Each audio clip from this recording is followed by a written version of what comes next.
I thought I knew everything about my husband until I overheard a shocking conversation between his mother and sister.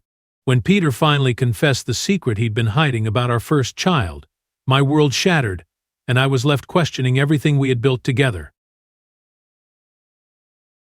Peter and I had been married for 3 years. We met during a whirlwind summer, and everything just clicked. He was smart, funny, and kind, everything I'd ever wanted. When we found out I was pregnant with our first child a few months later, it felt like fate. Now we were expecting our second baby and our lives seemed pretty perfect. But things haven't been as smooth as they appear. I'm American and Peter's German. At first, the differences between us were exciting. When Peter's job transferred him back to Germany, we moved there with our first child. I thought it would be a fresh start, but it wasn't as easy as I'd hoped. Germany was beautiful, and Peter was thrilled to be back in his home country, but I struggled. I missed my family and friends, and Peter's family, well, they were polite at best. His parents, Ingrid and Klaus, didn't speak much English, but I understood more German than they realized. At first, I didn't mind the language barrier. I thought it would give me time to learn more German and blend in. But then the comments started. Peter's family came over often, especially Ingrid and Peter's sister Clara. They would sit in the living room, chatting away in German. I'd be in the kitchen or tending to our child, pretending not to notice when their conversation shifted toward me. "That dress, it doesn't suit her at all," Ingrid once said, not bothering to lower her voice. "She's gained so much weight with this pregnancy," Clara added with a smirk. I'd look down at my swelling belly, my hands automatically smoothing over the fabric. Yes, I was pregnant, and yes, I'd gained weight, but their words still stung. They acted like I couldn't understand them, and I never let on that I could. I didn't want to cause a scene, and deep down I wanted to see how far they'd go. One afternoon I overheard something that cut even deeper. "She looks tired," Ingrid remarked, pouring tea as Clara nodded. "I wonder how she'll manage 2 children." Clara leaned in, lowering her voice a little. "I'm still not sure about that first baby. He doesn't even look like Peter." I froze, standing just out of sight. I felt my stomach drop. They were talking about our son. Ingrid sighed. "His red hair, it's not from our side of the family."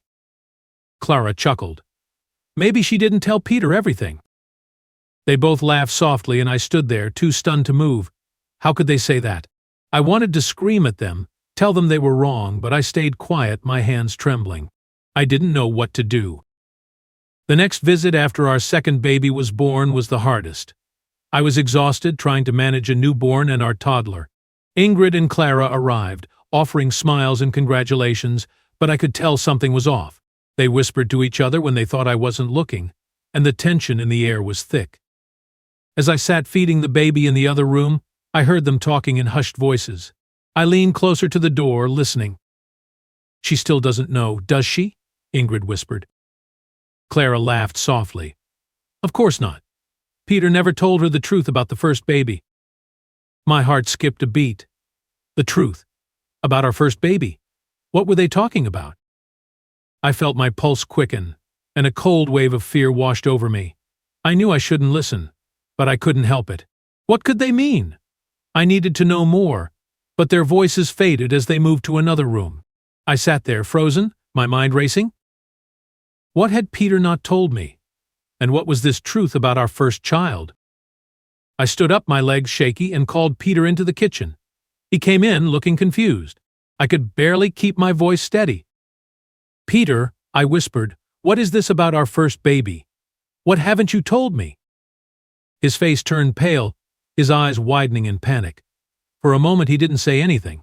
Then he sighed heavily and sat down, burying his face in his hands.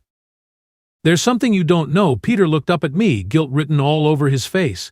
He opened his mouth to speak, but hesitated, his eyes darting to the floor. "When you gave birth to our first," he paused, taking a deep breath. "My family, they pressured me to get a paternity test." I stared at him, trying to process what he had just said. "A paternity test?" I repeated slowly, as if saying it out loud would help me understand. "Why? Why would they?"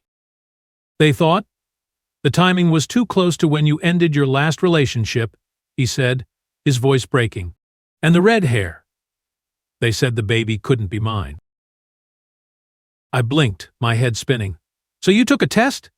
Behind my back? Peter stood up, his hands shaking. It wasn't because I didn't trust you. I never doubted you, he said quickly. But my family wouldn't let it go. They were convinced something wasn't right. They kept pushing me. I didn't know how to make it stop. And what did the test say, Peter? I asked, my voice rising. What did it say? He swallowed hard, his eyes filled with regret. It said I wasn't the father. The room felt like it was closing in on me. What? I whispered, struggling to breathe. I never cheated on you. How could that? Peter stepped closer, desperate to explain. It didn't make sense to me either. I know the baby is mine in every way that matters. But the test, it came back negative. My family didn't believe me when I told them it was positive. I had to confess. I pulled away from him, my whole body shaking. And you've believed it too? For years? And you didn't tell me? It has to be wrong, I cried, feeling like the ground had disappeared beneath my feet. We have to get another test. We have to. Peter's face crumpled as he reached for my hands, but I pulled them back. How come you don't see it? He said, looking deep into my eyes. The timing, we started dating so soon after you broke up with your ex. You must have fallen pregnant without even realizing it. The test didn't change how I felt about you or our son. I didn't care if he was mine. I wanted to be with you, so I accepted him readily. I shook my head, tears streaming down my face. You should have trusted me, I said, my voice trembling. I never even suspected that he wasn't yours. Why would I? We've been raising him together. You've been his father. We could have handled this together, Peter, but instead you lied to me. You kept this secret while I was living in the dark. I know, Peter whispered, his eyes filled with regret. I was scared.